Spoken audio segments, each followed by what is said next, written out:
মাইরা ফেলবেন, ফাইন। মাইরা ফেললে একটা বৃহৎ, একটা মহৎ কোনো কিছুর জন্য মৃত্যু, একটা স্বাভাবিক একটা বিছানায় পড়ে মৃত্যু, দুইটা তো সেম না। একটা মহৎ কিছুর জন্য মৃত্যু, আমি নিজেই তো আত্মতুষ্টিতে থাকবো যে না, এটা মহৎ কিছুর জন্য মারা গিয়েছে। এই জুলাই যারা রাস্তায় নেমে আসছিল, তারা আমাদেরকে এমপি বানানোর জন্য রাস্তায় নেমে আসে নাই, তারা রাষ্ট্র সংস্কারের জন্য আসছিল। দুঃখজনক বিষয়, আপনারা কার প্ররোচনায়, কার কথায় বা কিভাবে আপনারা একটা ব্যাকওয়ার্ড মুভ নিয়েছেন, সেটা আমাদেরকে অনেক বেশি আমাদেরকে কষ্ট দেয়। যে সংসদে ইলিয়াস আলীর ওয়াইফ বসে আছে, যে সংসদে হুম্মাম কাদের বসে আছে, যে সংসদে আরমান বসে আছে, সেই সংসদে আপনার গুম অধ্যাদেশ বাতিল করে দেয়। দেবিদ্বারবাসী এমনি 17 বছর ধরে বঞ্চিত ছিল, হয়তো আর কিছুদিন থাকবে। আপনারা আমার হয়তো উন্নয়ন কার্যক্রম আটকাই দিবেন, আমার এলাকার বাজেট বন্ধ করে দিবেন, দেন আমার এলাকার উন্নয়ন কার্যক্রম বন্ধ করে দিবেন, দেন পুলিশ আমাকে সহায়তা না করার জন্য আপনারা ফোন দিয়ে বলে দিবেন পুলিশ যেন আমাকে সহায়তা না করে, দেন আপনি এডমিনকে, প্রশাসনকে বলে দিবেন হাসনাতের এলাকায় হাসনাতকে সহায়তা করতে করিয়েন না, দেন সমস্যা নাই। দিন শেষে আমি এটা বিশ্বাস করি, বাংলাদেশের জনগণ আমাদের পক্ষে আছে। মনে রাখবেন, বয়স আমার মাত্র 27 বছর 7 মাস, ছোটো মুখে অনেক বড় কথা বলছি। আপনারা সংখ্যাগরিষ্ঠতার যে একটা আত্মতুষ্টিতে আপনারা ভুগছেন, আত্মবিশ্বাসী হওয়াটা ভালো, কিন্তু আত্মতুষ্ট আপনারা যেভাবে হচ্ছেন যে আপনারা যা ইচ্ছা তা করতে পারবেন এই সংখ্যাগরিষ্ঠতার 2/3 মেজরিটির এই বড়াই দিয়ে, মনে রাখবেন সংখ্যাগরিষ্ঠতা কখনোই ভালো কিছু নিয়ে আসে নাই। আপনার 96-তে, আপনার 91-তে সংখ্যাগরিষ্ঠতা ছিল, আর at the end of the day রাষ্ট্রের সংকটের দিকে আপনারা নিয়ে গিয়েছিলেন। 2001-এ যখন আপনারা সরকার গঠন করলেন, তখন আপনারা সংকটের দিকে নিয়ে গিয়েছেন। রাষ্ট্র, সরকার, জনগণ আপনাদেরকে সুযোগ দিয়েছিল আপনারা আবার ইতিহাসের ইতিবাচক একটা অংশের পার্ট হওয়ার, কিন্তু দুঃখজনক বিষয় আপনারা সেটা হন নাই। এবং আমাদের অনেক এমপিও আছে, বিএনপির মন্ত্রীদেরকে আসলে রাগাইতে চায় না, মনে করে যে এলাকার বাজেট টাজেট বন্ধ করে দিবে, উন্নয়ন কার্যক্রম বন্ধ করে দিবে, তাদের সাথে আসলে সম্পর্ক নষ্ট করে কী লাভ, আবার সম্পর্ক ভালো রেখেও কী লাভ। যেটা সত্য সেটা বলতে হবে।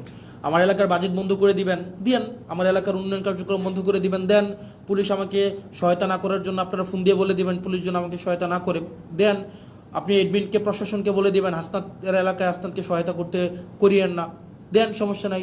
দিন শেষে আমি এটা বিশ্বাস করি, বাংলাদেশের জনগণ আমাদের পক্ষে আছে, দেবিদ্বারবাসী আমার পক্ষে আছে।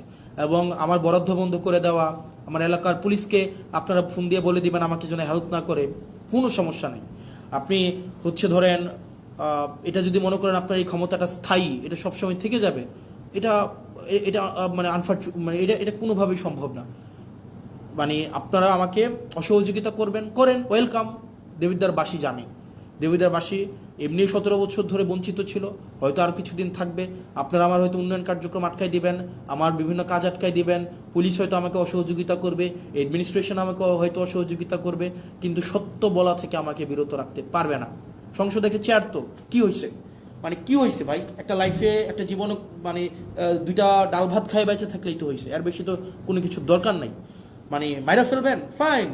মাইরা ফেললে একটা বৃহৎ, একটা মহৎ কোনো কিছুর জন্য মৃত্যু, একটা স্বাভাবিক একটা বিছানায় পড়ে মৃত্যু, দুইটা তো সেম না।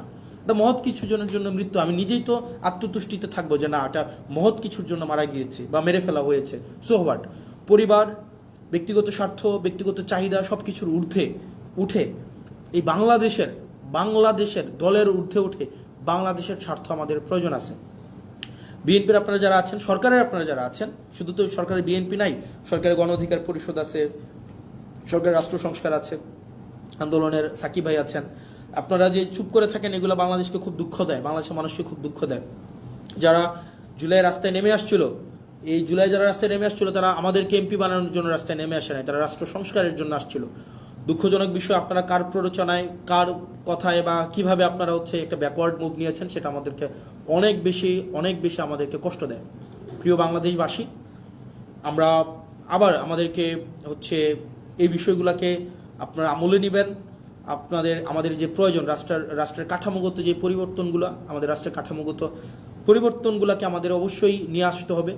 মানে নো ম্যাটার হোয়াট, কে বাধা দিচ্ছে, কিভাবে বাধা দিচ্ছে, আমাদেরকে রাষ্ট্র কাঠামোর পরিবর্তন না হওয়া পর্যন্ত আমাদের এই লড়াই চালাই যেতে হবে।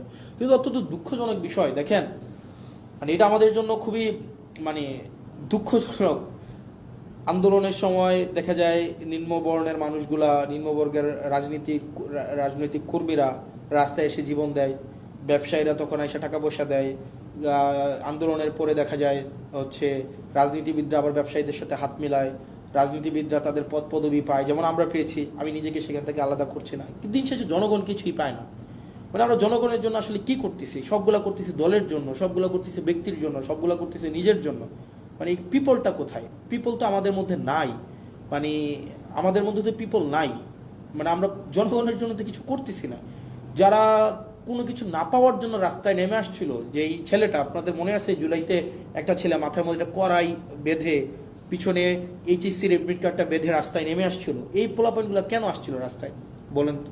যে মেয়েটা একটা আপনার হচ্ছে ক্রিকেট ব্যাট হচ্ছে কাঁধে কাঁধ ভেঙে স্কুল ব্যাগে নিয়ে যাচ্ছিল তার ভাইকে মেরে ফেলতেছে বলে, বা হচ্ছে রাষ্ট্র কাঠামোর এই যে নষ্ট হয়ে গেছে বলে, ওই মেয়েগুলা কি পাইছে? তাদের কাছে আসলে আমরা কি জবাব দিব? যে মায়েরা রাস্তার মধ্যে নেমে আসছিল, তাদের কাছে আসলে আমরা কি জবাব দিব?